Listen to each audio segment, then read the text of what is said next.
సర్వేభ్యో నమో నమః. ముందుగా మీ అందరికీ వసంత పంచమి శుభాకాంక్షలు. సరస్వతి. సరస్వతి అనే పదము ఎలా తయారైంది, దానికి గల నిర్వచనం ఏంటో చూద్దాం. ఎందుకు అంటే సరస్వతి పదానికి రెండు అర్థాలు ఉన్నాయి.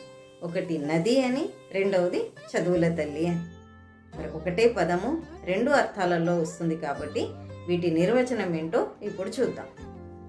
శ్రీగతౌ అనే ధాతువుతో ఈ పదము తయారవుతుంది. విద్యతే యస్యాం అధికం జలం సా సరస్వతి.